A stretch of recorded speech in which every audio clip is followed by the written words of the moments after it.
Good morning. I'm Amanda Hayes, and my pronouns are she, her, and I proudly serve as your Justice Coordinator. And on behalf of First Unitarian Universalist Church of Columbus, welcome to this Sunday's service. We begin our morning by acknowledging that this land, the hills, the woods, and rivers, is the ancestral land of the Adena, Hopewell, Wyandotte, Miami, Seneca, and Cayuga people. We acknowledge the injustice of the theft of this land and the continuing presence, despite attempts at annihilation, of the indigenous people of this place. And we pledge ourselves to justice and repair both with the land and its people. Let's take a moment of silence together to consider how we value and respect indigenous people and their culture in this place we also call home.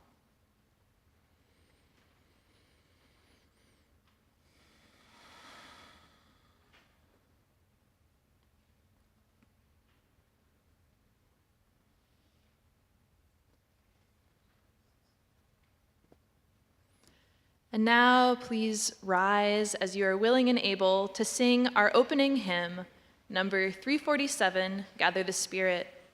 The words will appear on the screen behind me, and it is also in your gray hymnal.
Good morning. I'm Julie Pincinot, and I'm a member of the Board of Trustees. We have a special guest with us this morning. Reverend Sunshine Wolf is here Is this true? Is that from last week? Okay, because I knew he was here. Well, forget that. Let me start over. If you're visiting with us this morning, welcome. We have a first-time visitor gift for you at the greeters table if you haven't already picked up your copy of our welcome book. We have a couple of announcements this morning. Please join the Bread Annual Assembly on Tuesday, November 15th at 7 p.m. at Christ the King Catholic Church. The Director of Public Safety, as well as a Columbus environmental planner and forester, will be present. So we want to have a good turnout to show public support for environmental justice and safety for all people. We would now like to invite any children who want to help bring in the light to meet Gus and Amber in the back of the sanctuary and go out into the welcome hall to prepare. Our young people will return in just a few minutes. Let us center ourselves as we listen to this morning's prelude.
So beautiful and peaceful.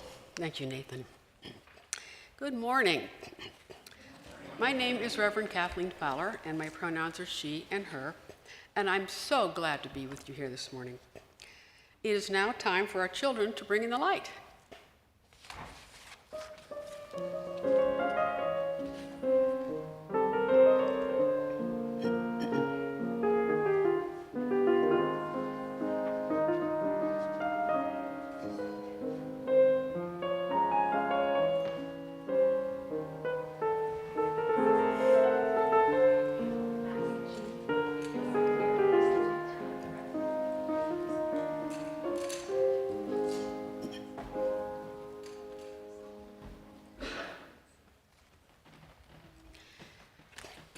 Today's chalice lighting is by the Unitarian Universalist minister, the Reverend Sarah Asher. May the light from this flame be a beacon of our faith in the days that grow dark and dreary.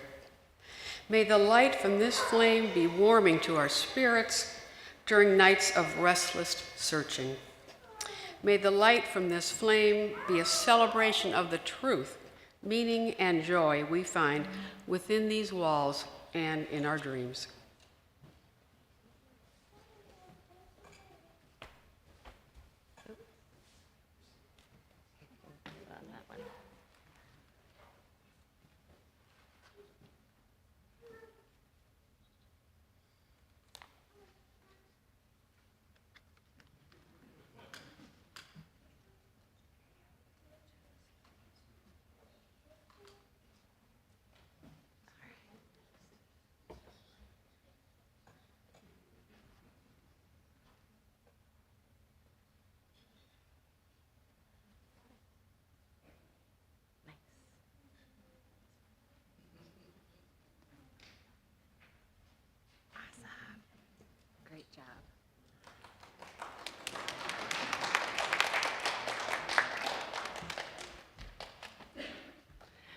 Thank you, June, for your help lighting our chalice today.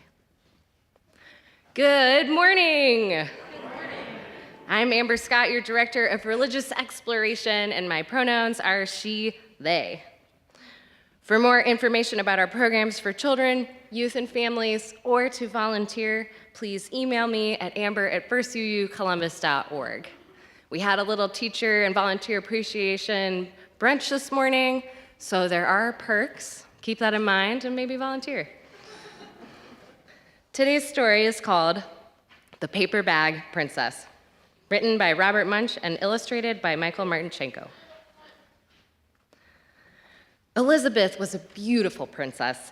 She lived in a castle and had expensive princess clothes. She was going to marry a prince named Ronald. Unfortunately, a dragon smashed her castle, burned all her clothes with his fiery breath, and carried off Prince Ronald. Elizabeth decided to chase the dragon and get Ronald back. She looked everywhere for something to wear, but the only thing she could find that wasn't burnt was a paper bag. So she put on the paper bag and followed the dragon.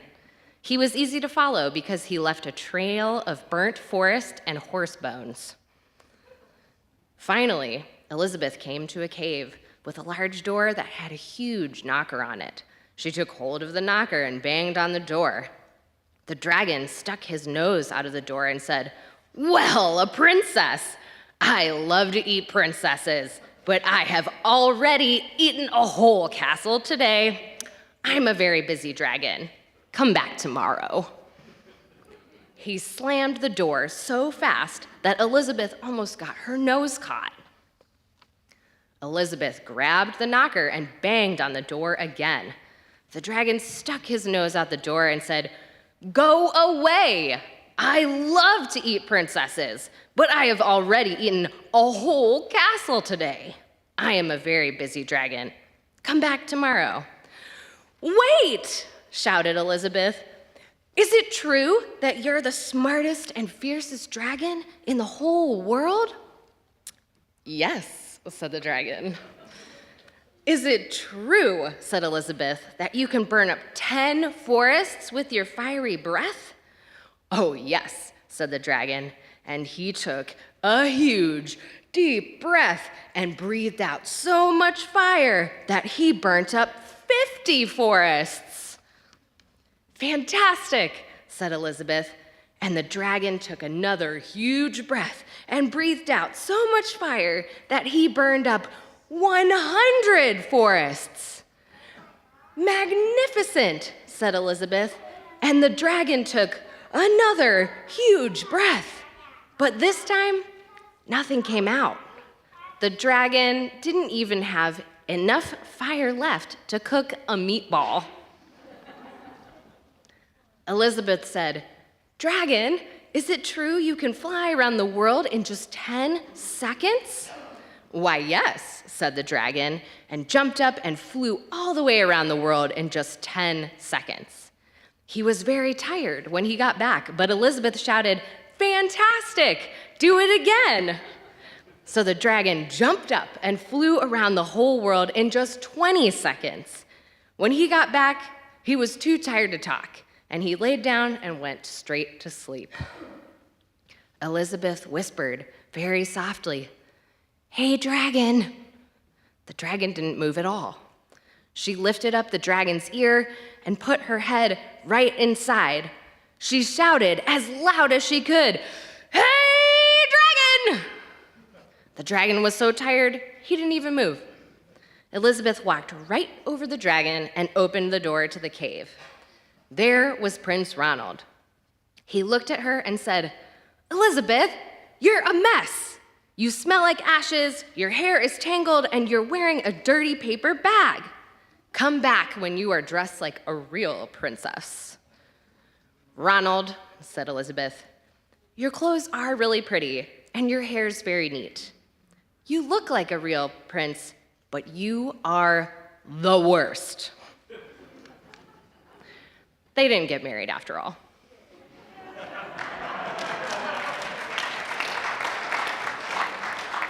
The end. After the fiercest dragon in the whole world smashed her castle, burns all her clothes, and captured her fiancé, Princess Elizabeth embarked on a journey to reclaim her life and cultivate a new sense of home. When she finally rescues the ungrateful Prince Ronald, she discovers that she has undergone quite a transformation, while sadly, he has not. And as a result, they've arrived in very different places. Rather than dwelling on what is lost, Elizabeth joyfully seizes the opportunity for change and moves into a new future. May we all remain just as flexible and resilient as Princess Elizabeth when we have opportunities to change.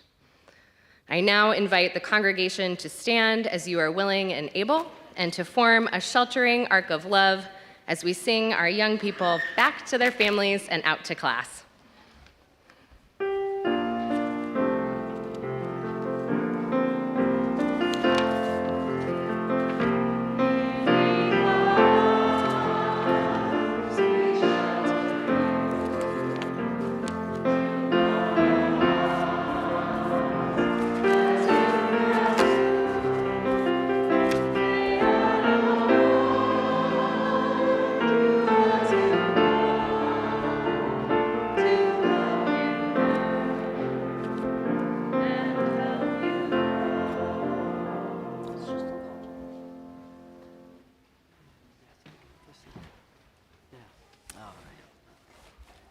Excuse me, I need to get a copy with bigger print.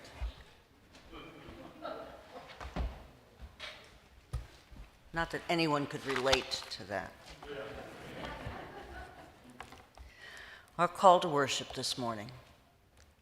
We gather again to live life in a community of warm and open hearts, to walk the path our words have built, to find what is of worth and respect in every person, to meet the spirit or belief that firms the ground upon which we stand, to remember what it means to belong in this church community where we are bound by love and called to service by compassion.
probably 30 years ago, a member of this church handed me this next reading and said, I came across this and I thought for some reason this would apply to you.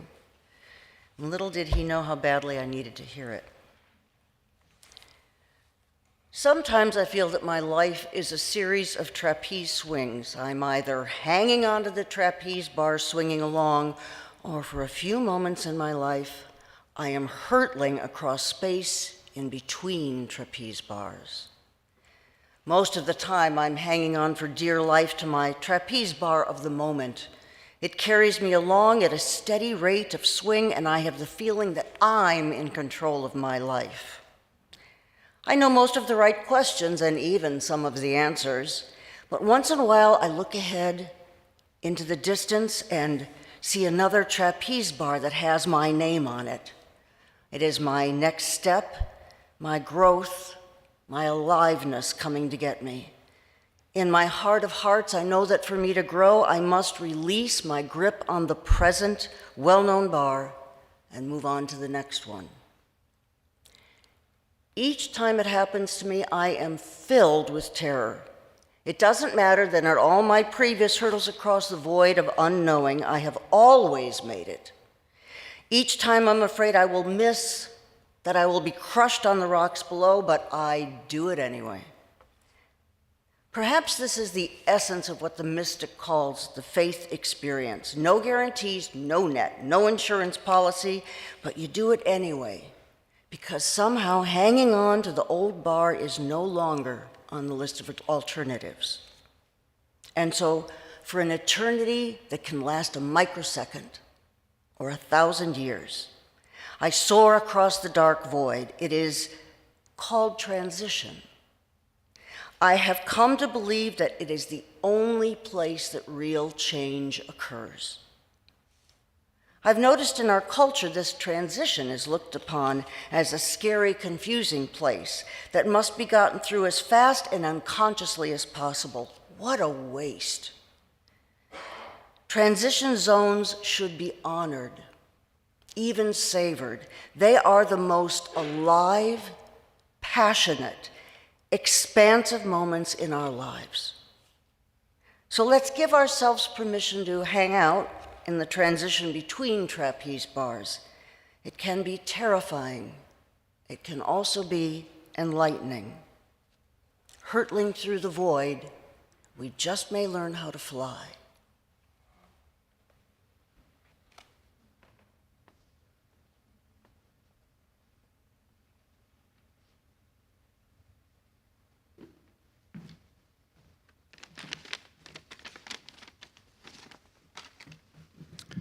I'm Mark Kruger, and my pronouns are he and him.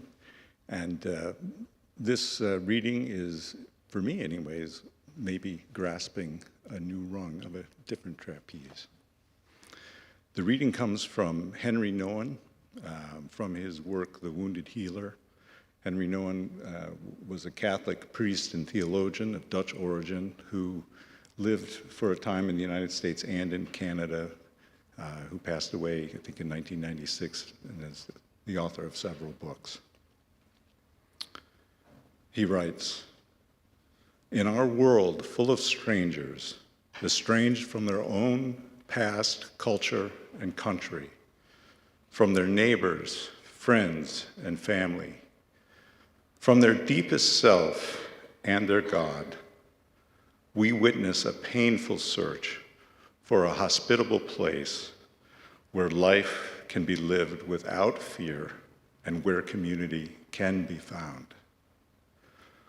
Although many, we might say even most strangers in this world become easily the victim of hostility, it is possible for men and women to offer and open a hospitable space where strangers can cast off their strangeness and become fellow human beings.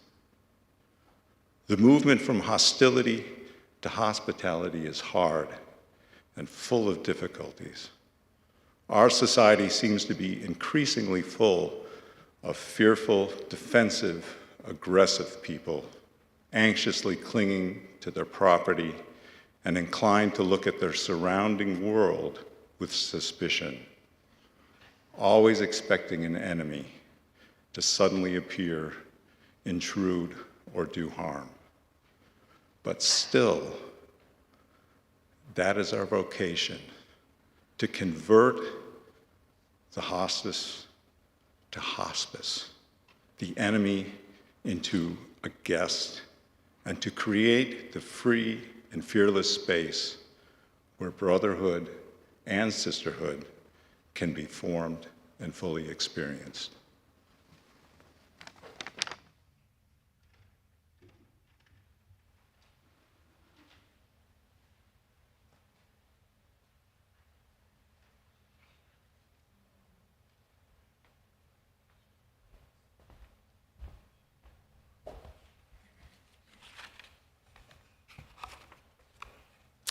When I was a child, my mother's family had these huge family gatherings.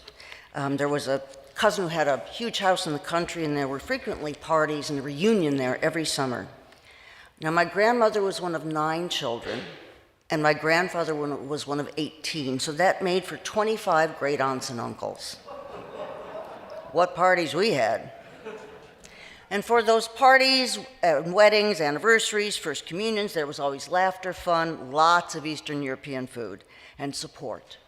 Always love and fun surrounding us. And I wanted that for my children. But by the time I was an adult, I had moved to Columbus, away from Cleveland. The number of great aunts and uncles had diminished, and cousins had moved farther and farther apart so that we all lost track of each other. Neither of my parents did a good job with relationships with their own siblings, and so the large, boisterous family occasions simply vanished. I missed and still miss those gatherings. It was a powerful experience of committed community in which to grow. When I had my first child, I had no family in town, no friends with children, a husband who traveled every other week 4 or 5 days at a time, taking our only car. I was more than a little bit lonely. And a college friend of mine who was visiting said, "You need to join a church." Now, she was a Methodist minister's kid. I expected that from her. And she grew up in small churches. I grew up in a parish of 13,000. Why the hell would I want to join a 13,000 member church to find community? Simply made no sense at all. So I did what many of us have done. I went church shopping. Have you done that? No. And I kept trying on these churches and saying, nope, doesn't fit, nope, doesn't fit, nope, doesn't fit. And then someone said, you really ought to try that. It starts with a U. It's somewhere in Clintonville. I think that would be good for you. So I came here while Carl Whittier was still minister, and what's now your fellowship hall was the worship center. Looked a bit like a bomb shelter.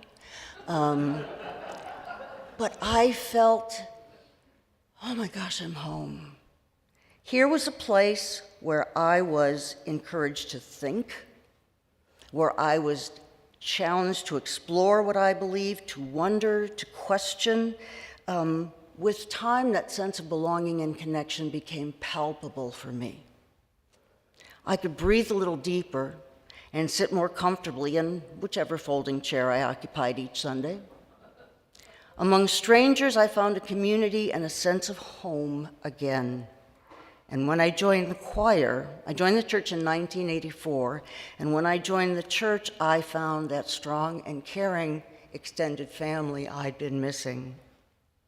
In fact, being here now is absolutely a homecoming for me, because not only have I been a member for years, but this church ordained me 25 years ago, come November 23rd.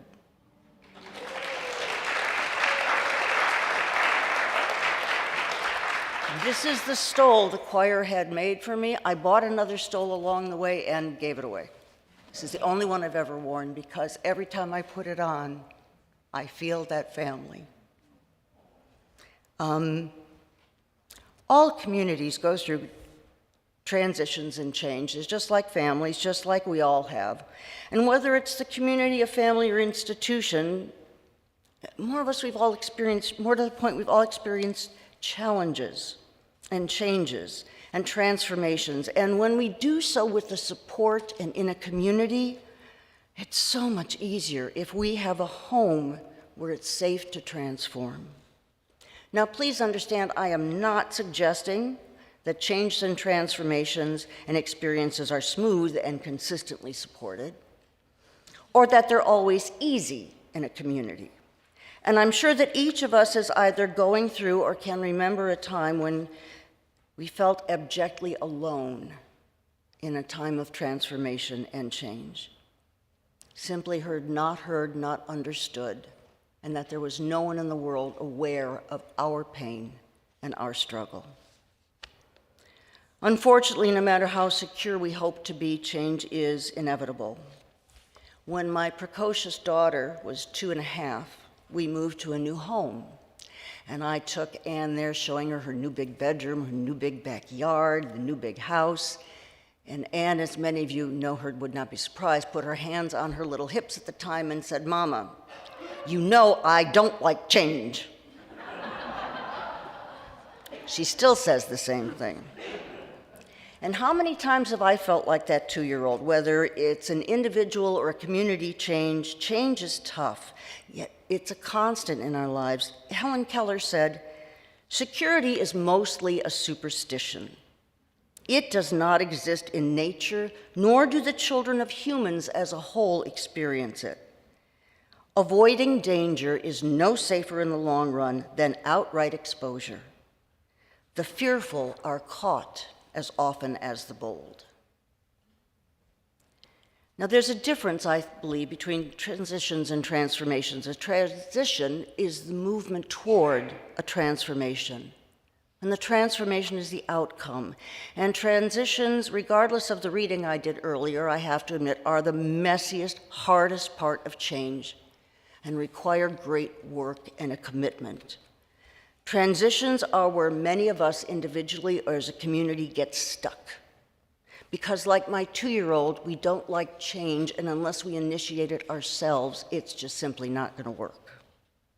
We can experience transitions and transformations while trying to avoid them, thereby permitting them to happen to us, like avoiding a doctor's warning about some health predicament looming in our future, and we ignore all the doctor's advice and then are shocked when we end up with the exact diagnosis he told us we were going to have.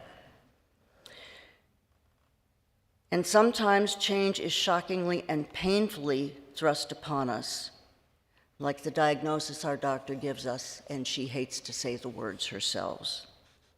Or we come home to find that our mate has moved out, and we struggle to make sense of it before we can do anything at all. Transitions and transformations happen in groups, communities, families, nations as well. And sometimes it is harder and easier to experience change in a community rather than with the support of a community. I selected that reading from Henry Nouwen quite a while ago. He is an oldie but a goodie if you're ever studying pastoral care. His book, The Wounded Healer, was life-changing for me. Yet after reading about the election results and reactions, his reading seemed to me to even be more fitting today. Can we truly manage to alter the hostis into hospice anywhere today? I feel as though our country is in the middle of a major transition, and I am terrified. What will we be transformed into? I don't have a clue. That's the threat of some transitions that are not chosen. We're never sure what the transformation will be.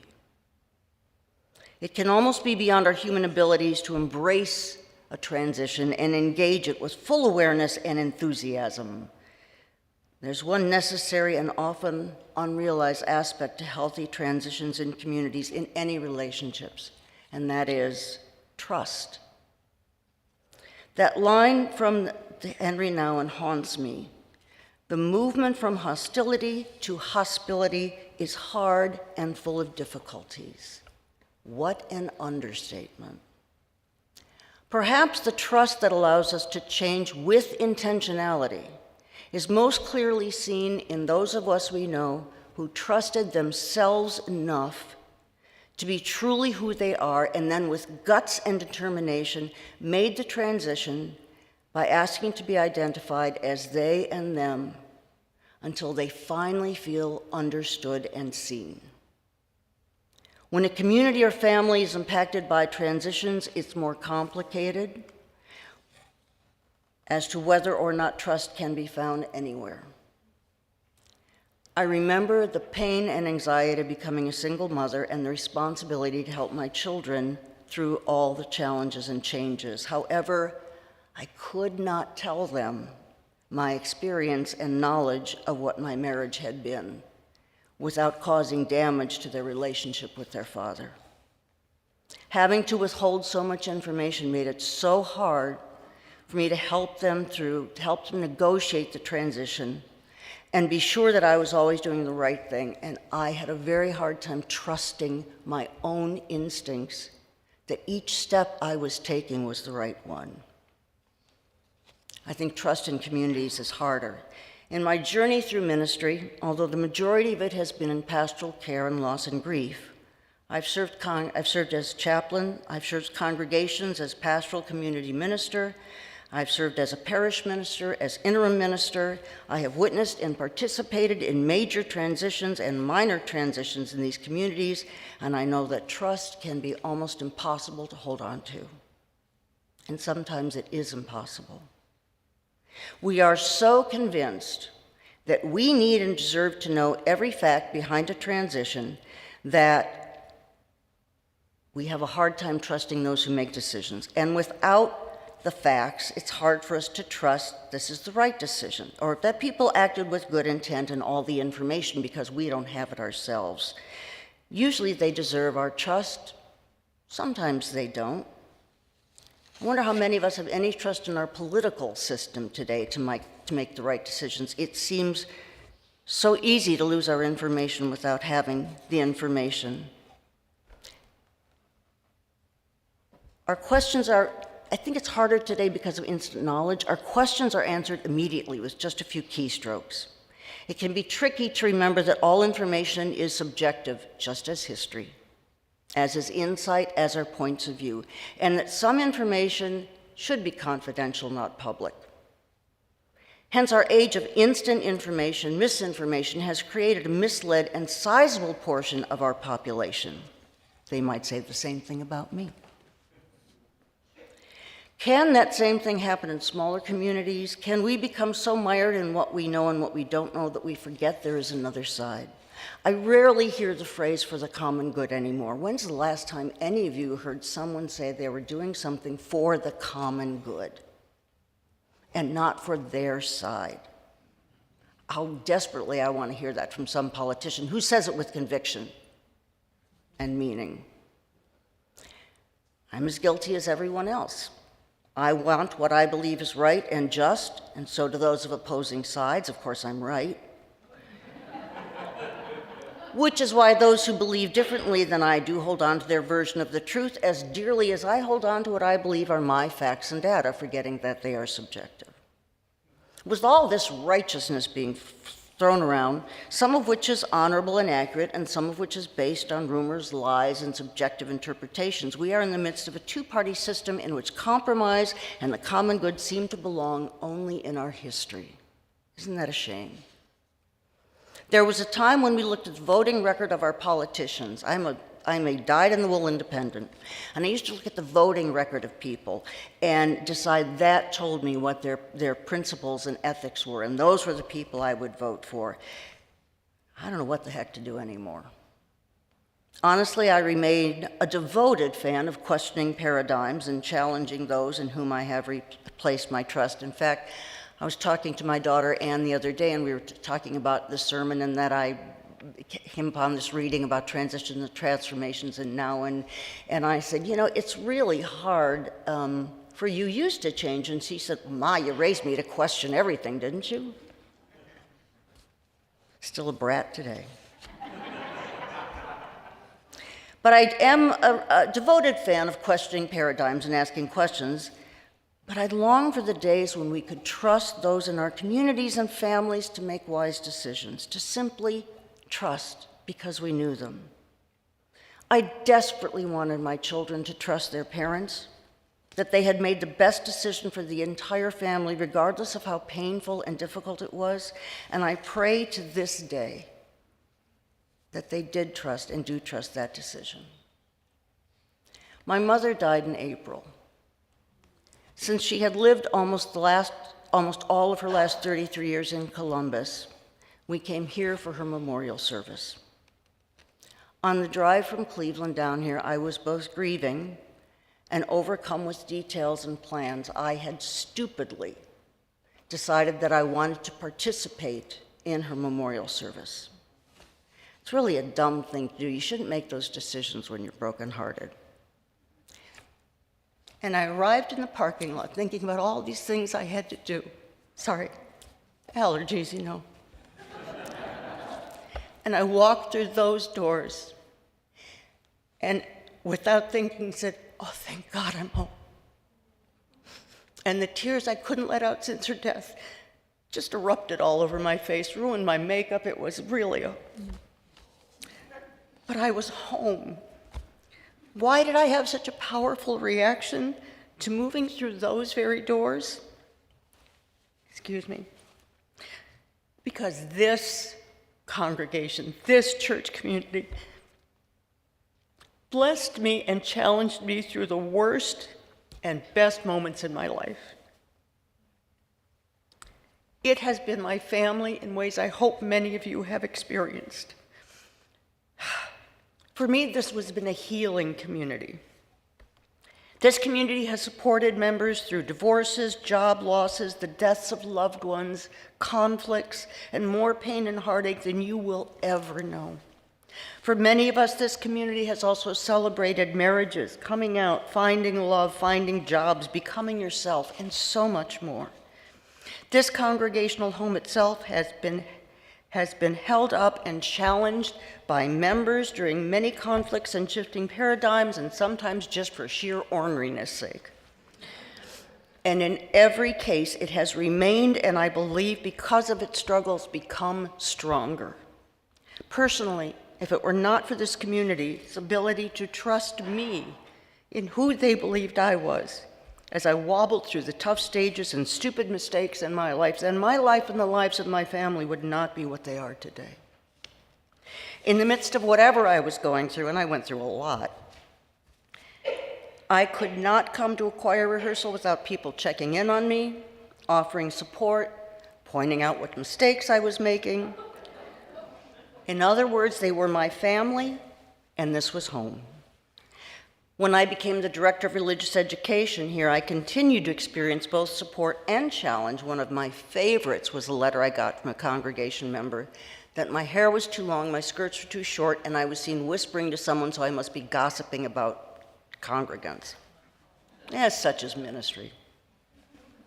But while my children and I were doing our best to move through the toughest transitions we could face, we found something I had not imagined: an extended family to watch over me and them. This family. If I brought them to work with me and I got distracted, I didn't have to worry about them, because I realized without being asked, the members of this congregation not only supported and challenged me through my own transitions and transformations, but more importantly, they became the myriad aunts and uncles, great aunts and uncles, my children needed.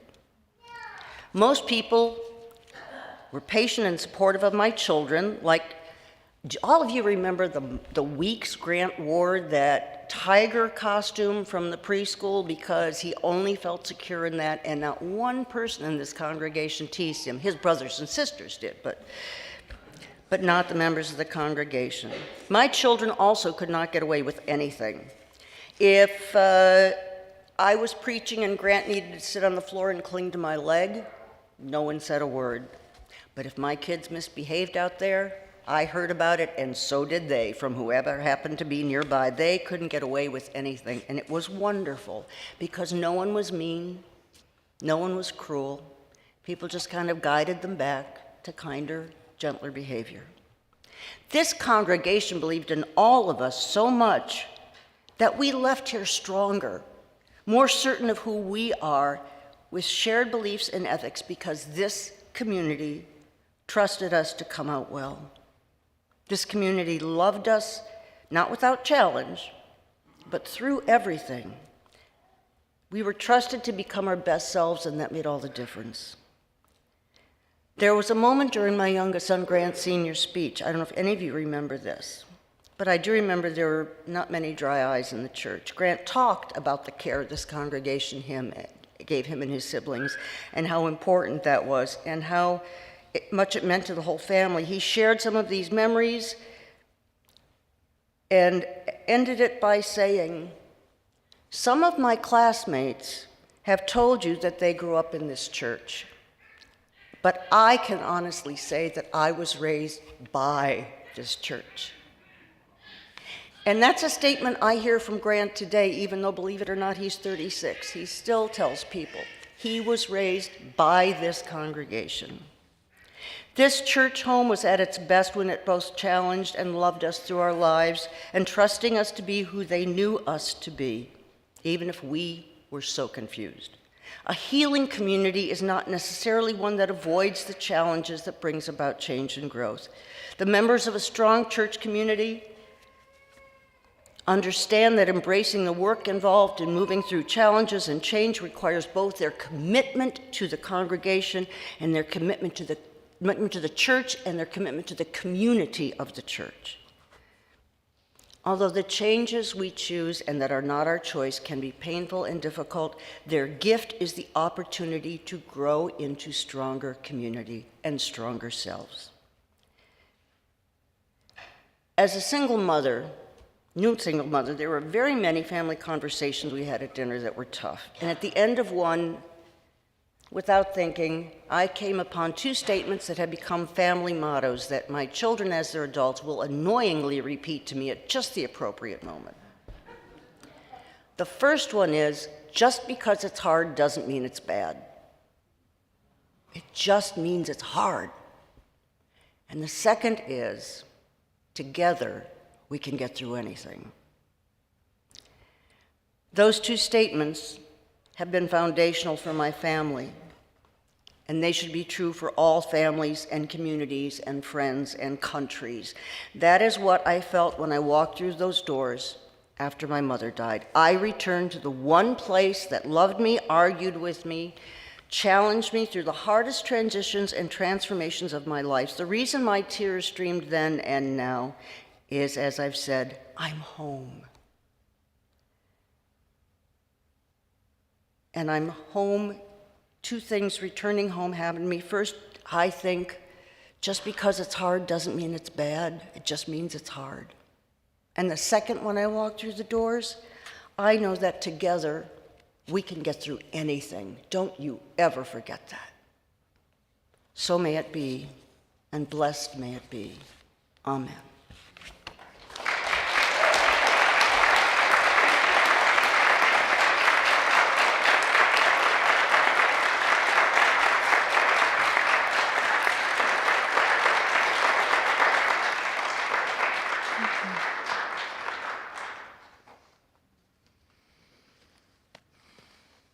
Thank you so much, Reverend Patricia. I think that was something that all of us really needed to hear in this moment. Thank you. Our November Share the Plate recipient is Sedona Grace. Sedona Grace keeps pets with their families by providing pet food to local food pantries so that everyone in the family, including our four-legged friends, can have food on the table and in their bowls, even when going through some really hard transitions. So you can contribute financially. You can also contribute in kind by bringing cat and dog food to the Justice Action Ministry table on Sunday mornings in November. So please use the QR code or text the number on the screen, or go to our website, firstucolumbus.org, and click on the Donate tab to share as you feel called and are able. Our offering will now be gratefully received. Thank you so much for your generosity, and thank you for being part of this wonderful community.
Thank you, Nathan.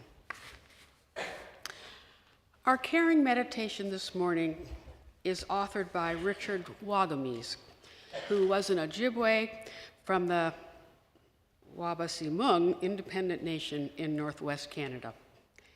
At the age of 5, he and his siblings were taken away through a government program in Canada that aggressively took Indigenous children from their homes and placed them in foster care. It was not until 25 years later that he was reunited with his family. Wagamese would later write with forgiveness and understanding about the neglect he experienced from his parents as a result of the abuse and trauma that they had suffered in a residential school.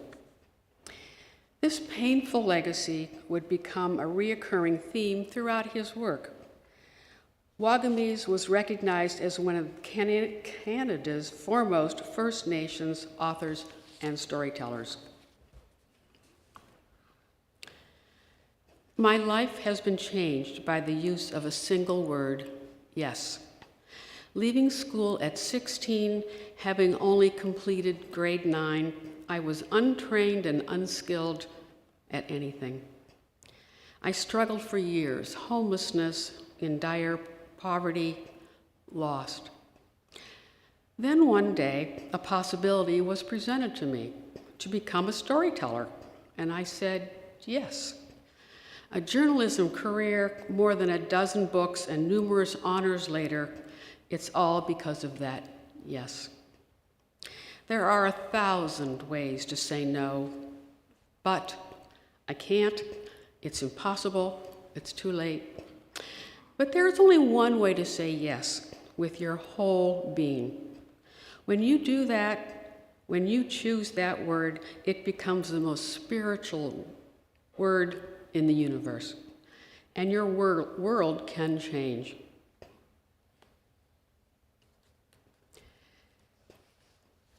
This morning, we lift up the unprecedented destruction of property and death of at least 5 individuals in Florida's beachfront area in the wake of Hurricane Nicole. And unfortunately, many are still recovering from Hurricane Ian. By contrast, severe and exceptional drought conditions remain common in the west of the U.S. We hold up all of those who suffer the results of climate crisis. We also lift up our deep gratitude to all the veterans in the country and those of you among us. We thank you for your service. Our country would not be what it is without your service. And we also lift up the current bill in Ohio waiting to move through the legislative process. The intent of this House bill is to not permit any employer to pay a wage lower than minimum wage to any of their employees with physical or mental disabilities or injuries.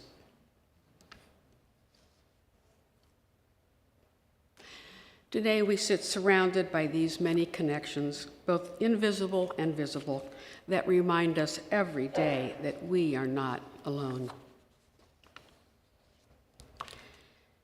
Peace be with us and with all beings that share the earth. And now I invite our pastoral listeners, Sharon Hammersley and Dana Reynolds, to share this week's caring cards and the joys and sorrows submitted this morning.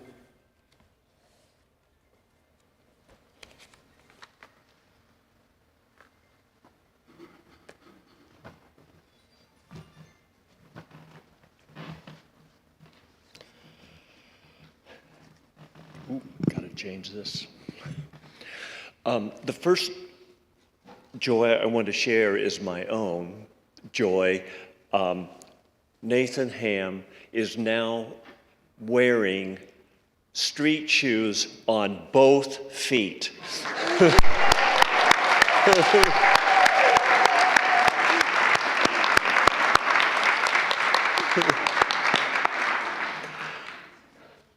Yeah, that made my day too. I was glad to see that. We have 7 caring cards this morning. Happy birthday to Karen D., who celebrated her 80th birthday on Wednesday, November 9. Happy birthday to Karen N., who recently celebrated her 80th birthday. Happy birthday to Jane Y., who will celebrate her 90th birthday on Monday, November 14th. Congratulations to Meg M. and Paige K., who were united in marriage on November 6th. Meg is the daughter of Deb and Michael M. We offer healing thoughts to Ron R., who fell on Thursday, fracturing 2 ribs. He is recuperating at home. We offer healing thoughts to Heather P.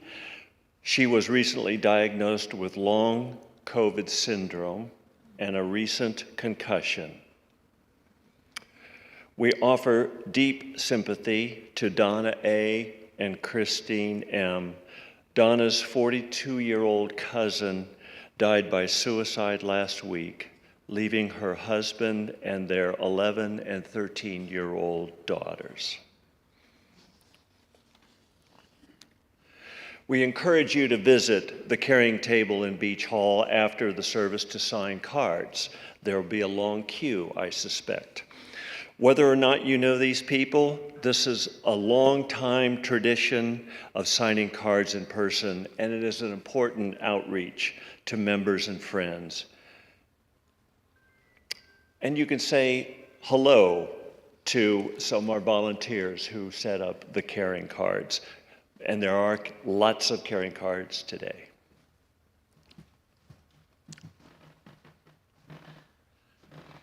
And now for the joys and sorrows you submitted this morning. We have one sorrow, loving thoughts and condolences to the friends, family, and community of Barbara C., a longtime member of this church who passed this morning after a prolonged hospital stay. She was revered as a hand drummer, and she was known nationally as a performer, instructor, and mentor. May we hold these joys and sorrows and all those yet unspoken gently in our hearts.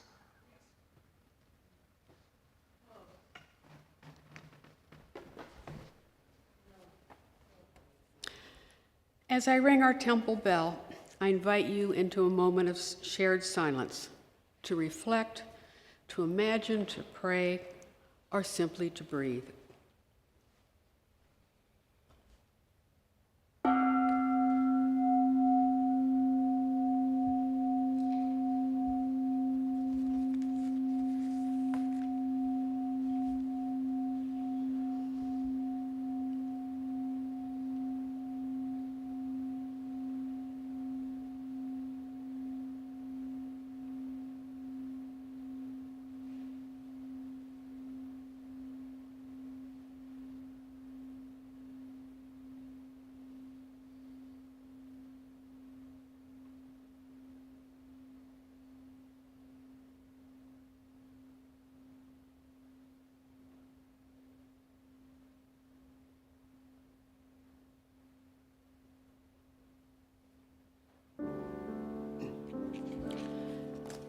Please rise, are you are willing and able, and sing hymn number 18, What Wondrous Love.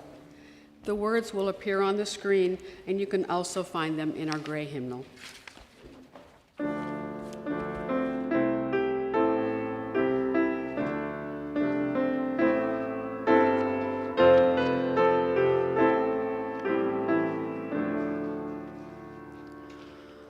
What wondrous love is this, O my soul, O my soul?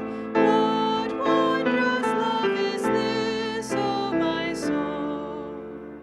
What wondrous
It's now time to extinguish the chalice, and there are some words that we will be sharing, but I brought some words of my own I would like to read first.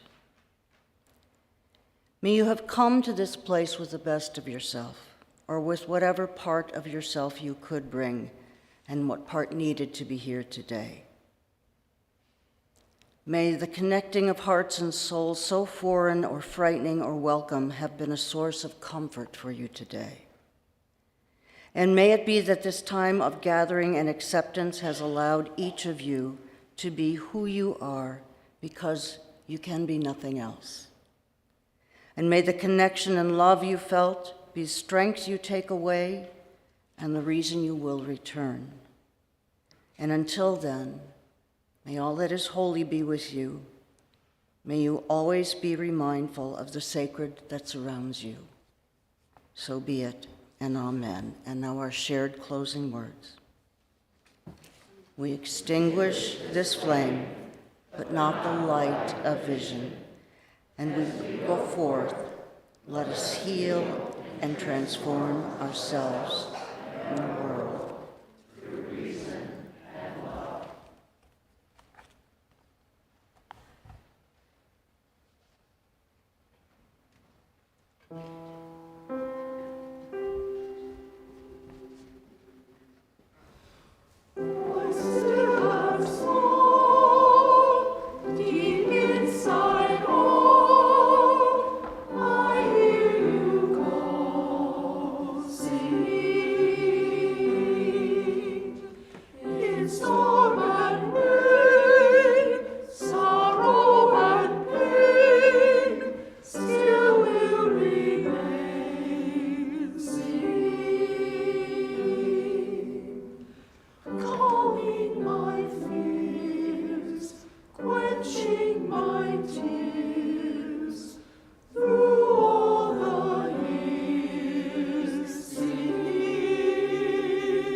Thank you.